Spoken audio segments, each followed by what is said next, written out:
What is it? The sun is beaming through. Hello, we are live.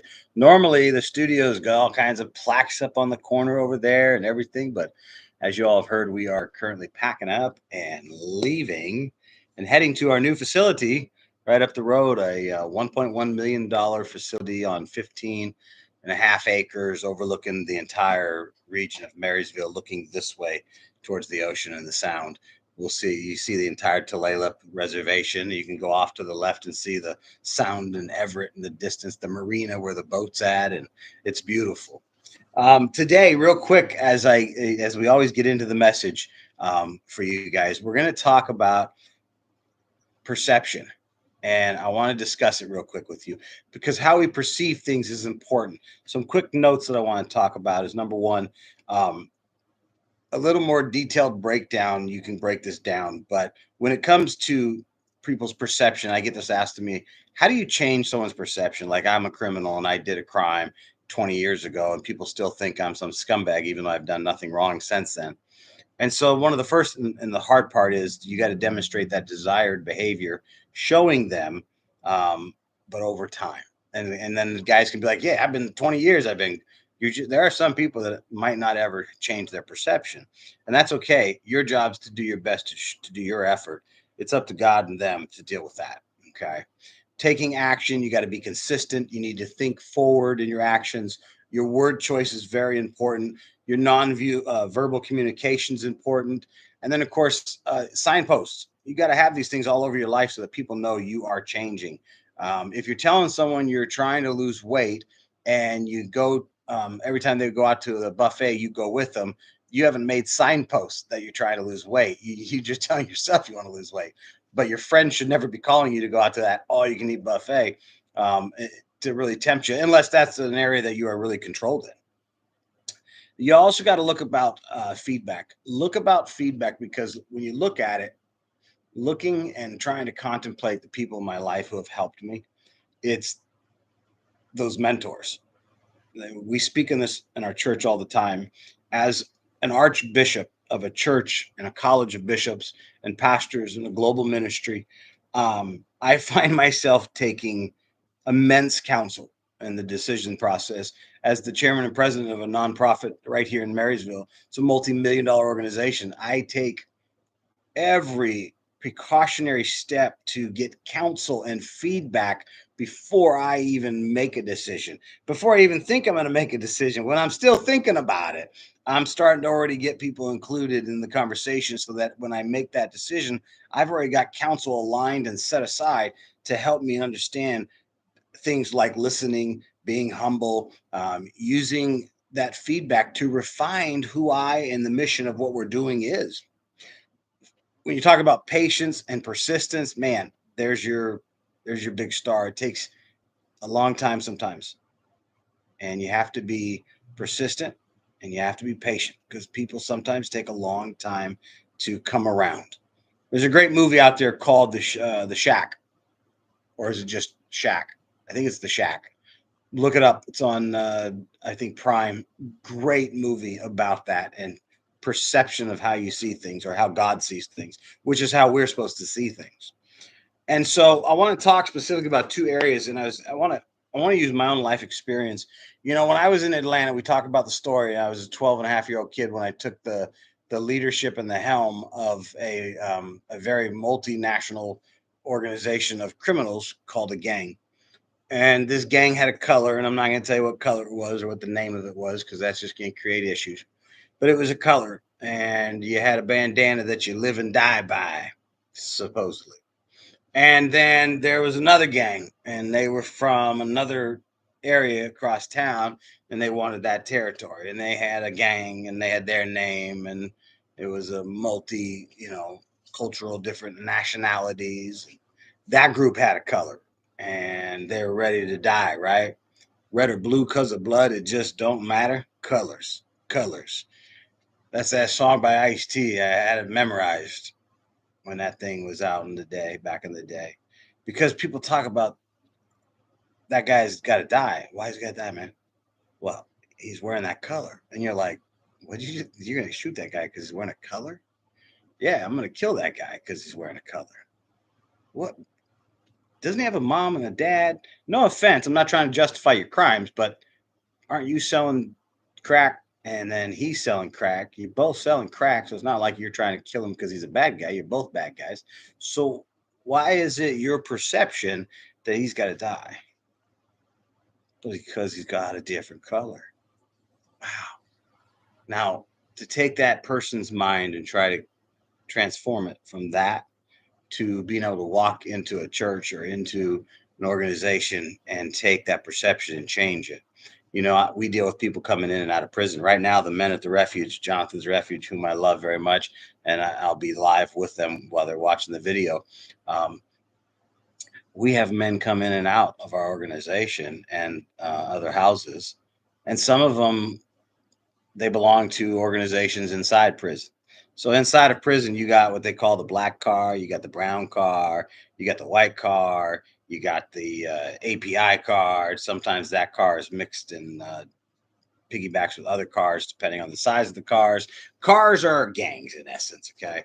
And if you are sometimes a white guy and you've got no bad charges, then you can be, and they call bad charges any kind of a sex crime. And if you are not involved in any kind of sex crime, then you got good charges. So if you're on murder and stuff, you're a good guy. So we'll put you on what they call the white boys car. And then the same thing they got, and it's just stupidest thing. And so, luckily for me, when I was in prison, I sat wherever I chose to funny, chose to sit, and no car leader and no shot caller told me. Now, that's because of who I am and what I did and the name I made for myself. But I still, as I see the men coming out and I understand what they're coming out, and they've had this perception that, you know, white guy can't hang out with black guy, or this Hispanic brother can't work with that brother, and that African friend can't work with this one. And you're just like, dude, I don't care if you're white or black. I don't care if you're fat or skinny. I don't care if you're Crips or Bloods. I don't care if you're Norteño, Sereno. I bring them together. I have Norteños and Serenos that are friends now because of me working this perception concept. It's not my talent, it's God through me. And the talent is to take, and I'm getting, it's hard when you try to have to use it on yourself. And that's where I've been learning to look at other people's perceptions.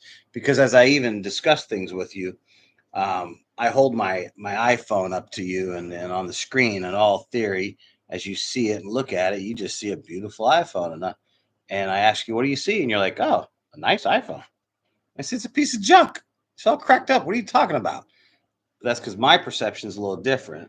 I don't know if the cracks come through or not, but you can see a couple right there on the bottom and on the side. But see, you didn't see that side of it. Only I saw the cracks. You saw the good side, the side where the camera's pictures come from, the little beautiful logo, the nice Roxford case. But the other side, it's all broken up. And so we have to remember we don't see the full picture. Now, this is kind of it's more than two dimensions. I mean, there's sides, there's the top, the bottom, but using an analogy of just the reverse side of something, if you look at this side of a waterfall, it looks very similar to the other side. It really does. Um, but we have to really investigate the perception. So, what is going on in the perspective of us that triggers us? So, when you see a person, you're like, that's a bad person. Why is that they're a bad person? They got tattoos covered from head to toe because someone that hurt you in your life had tattoos. Folks, I'm covered in tattoos. I got them all over me. They're on all my arms, my chest, my stomach, my back. I love ink. There's nothing wrong with ink. Ink does not symbolize bad people. Now, I will also tell you this, there's a lot of bad people that also really like ink. And so it tends to be when a bad person does something, you just tend to see ink and go, that's a bad person. Now, that perception's been changed over the last, 20 years. But when I was a kid, when you saw ink, it was, whoa, your mother would grab you as a child and say, hey, watch out, those are bikers. And you chuckle, right? Because now I know that the bikers that I remember as a child, these one time, these four guys, big hogs, and they pull up and they look over at my mom, and she's in the car, and there's me and the little sisters. We're all kids, and we're in Atlanta, and I'm like ready to come out the window because this guy's looking at my mom all in the wrong way. And I mean, I know I was only like 11, but you don't look at my mom that way. So my mom, I remember I got out and I was going to say something to him. She told me to get over him. So I got over. I'm like, what? I was going to talk to him, let him know they don't look at my mom like that. And we're walking in. She goes, you don't talk to men like that. I said, why not? She goes, they're dangerous. And I was like, really? Why are they dangerous? She's like, see all the tattoos on their arms? And my mother judged them. And I was trying to tell her that I knew him, but she wouldn't let me finish my words. So I just shut up. But I remember because I'm sitting going, Mom, that guy lives like 4 houses down from us. And we lived in like the wealthiest neighborhood in Atlanta. He's just some business executive like my dad. But you, my mom, thought the guy was some monster because he was on a hog with three friends and they're all in leather. Just because you see someone in a bikini, when I was a kid, God, I remember how many women in the church. Every time you went with anyone from our church as a kid, I mean, not my church now. I'm talking like when I was a child, my dad's churches, the old churches, the old school. If you went to the beach and a girl's wearing a bikini, they'd call them a whore. Oh, that girl, how dare her? Blah blah blah blah. And like, what? Are you kidding me? Now it's a little more common sense, maybe. I don't know, but our perception and we see things differently. Now, how do you help adjust that perception of others? And that's what I was talking about earlier. And so that's some of the process that you're going to have to go through, especially when you're talking about first, you've laid out and you've identified the things that you need to work on, but you've got to take the action in your behavior and that it's going to contradict their perception. And I can't say that enough. You have to make the change in your behavior so that it will actually overtake that person's perception of you. If you were to talk to my board right now, I take there's three of them are very close with me. I mean, very close. They all know my sins and my past. They know my present. They know my future. They know my weaknesses because I use them and I go to them for mentoring as they do to me. We are co-working in this earth, right? And if you were to come to on a trip with me and see some old people from my old day who knew me physically from back when I was in the street, and my board, if they were with me, the reactions would be totally different. Those people would be terrified. And I took my wife on a trip back to Maine, and I ran into a person that I had broken his knee, a Louisville Slugger. It was one of my first things I did to prove my moxie to a large organization. And I shattered this man's knee so bad, 30 some odd years later, this guy's still gimping. It broke my heart. I am a good man trying to change the world. So I went to run to apologize, and he just bolted. Man, you know how much that hurt? I wish I could find him, and I wish I could change his perception about me. I wish he didn't see, he only knew that tattoo on me. And it's hard for you to see with the sunlight, but it's the Irish Beast, the street name. He only knew the beast. My board would look and say, "Are you kidding me? JB's the kindest, the most gentlest. He's a lover. He's not a fighter. I am a fighter now, but my fighting is for justice, for righteousness, for goodness in you and me. Us trying to fight to be better as a group. But I am a peaceful man. I have a family, and I love my family dearly." And my family's not just my blood, my marriage, my children, my grandchildren. It's the people in our organization, the men sitting right next to me right now on these couches. My wife and first lady of the church, Cynthia, all of our executives in the church and in the other nonprofits. Those are the things they would talk about, but my old people would not. Now, there's one thing they all say that I really valued in my life, Everybody says I was a stand-up guy. Like they said, that guy says something. If he gives you his word, you can count on it. He'll die before he gives it up. If he gives you his word, he's never going to say anything. That guy's never going to say anything. Torture him, beat him. They seen me live through the torture and never give anybody up. So that was wonderful, right? But then I go to the new world, and all of a sudden the people are like, man, this man's really truly a man of his word. And he's when he says he's going to be there, he's there. When he says he's going to do it, he does it. And they have the same checklist. It's just for good. Now that was something that I had in common. So I could use that. And that's how I went back and started to change perceptions. Because I had my new friends, my new life that I've spent 30 years creating and still creating daily because I have to change daily. You guys know this. If I'm preaching it, I'm teaching it, it's because I'm living it and I'm walking it. So here it is, right? How do I change perceptions of people around me? And so I found something that was common and everyone could agree with. And that's something that you got to find. And that's not easy. I'm not going to lie to you. It took me a little bit to figure it out. What do I have in common? What is it I've got? Hey, everyone always said I was really JB, stand up guy, man of his word. I got something, and then I can work with that. And then over time, they see the consistency. You know, they see that I don't take a salary. They see that my wife makes a whopping $1,500 a month. They see that we instead of choosing to live in a beautiful, massive place, that we take one little room in a small house that's only a 2-bedroom home with an attached garage for an office where everyone comes and goes and has access and have keys, and we have to have a place for people that are battered to be able to put them in a facility that's safe for 24 to 48 hours, sometimes 72 hours, depending on the circumstances.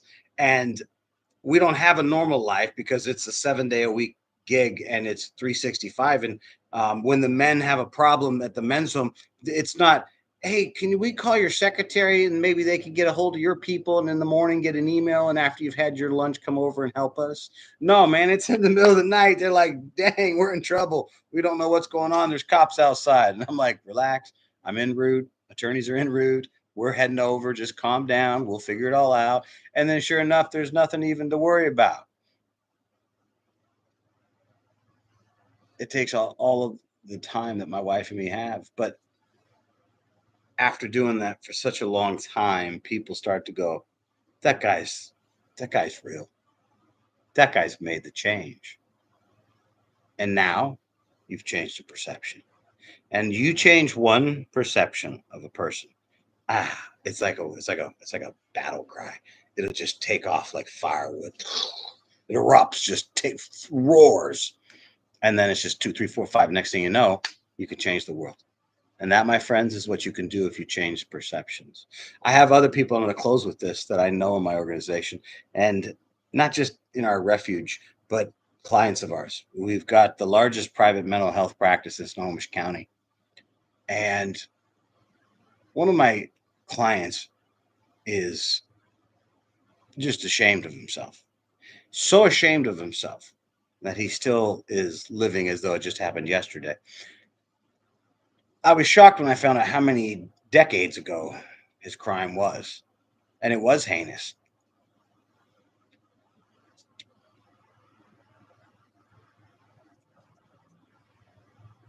If he did that to my family, I would have wanted to see him shot, killed right then. But the law said, here's your crime, here's your time, and he did it. And so he did his time, and he has to stay on parole for life as part of the doing his time and monitored and all that stuff. And he's done his time to society, but he still gets, I think the worst of his punishment is not coming from the outside in, actually. Yeah, he sometimes thinks, should I be on this for life? It is what it is. And he knows that. And that's what his sentence was. And he has to accept that. And he has. But his punishment is actually coming from within. And that's what I want to end on. How many of you are suffering inside because of you, not because of everyone else on the outside? Listen, look at me. I am a broken man. If I could share with you the battles that I am going through right now, I have a son in prison. We all know he's on murder charges. He's doing time. The circumstances that are all around us, then I'll share someday. Maybe I'll share someday. But the burden of all of this is heavy sometimes, and it sometimes I then internalize and I start to even blame myself. It's my fault. Oh, my kid did it, and it is. Listen, I am not saying it's not my fault. Please hear me. It is my fault. But I think, and after talking to mentors enough lately, it's still so fresh for me because it's just been a couple years. But I blame myself, folks. My actions. I was such a ferocious gangster that people literally to this day, 30 years later, if I say I'm coming, people literally will move and do anything because they don't want to have that guy that they remember, their perception of who I am or what I was. They're afraid that's the same thing. And it's not. But I hate myself and I had to stop hating myself. And you have to say, okay, take responsibility for your action. So as I close, don't sit there and say to yourself, hey man, you're a scumbag. You did it and you were. Have you done that crime again? No. Have you done other crimes? No.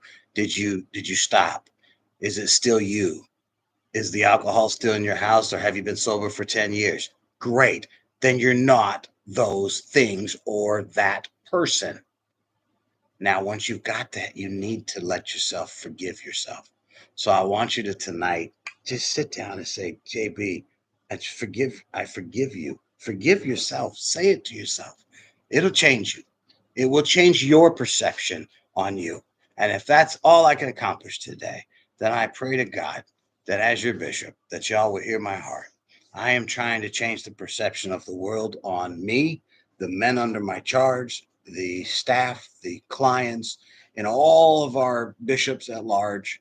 I am trying to change the world's perception about people that have made mistakes that are trying to change their lives and come back to society. Help me do it as I'm doing it by changing myself to become a better person today than I was yesterday. God bless you guys. I love you all. Your bishop here. I'll see you next week.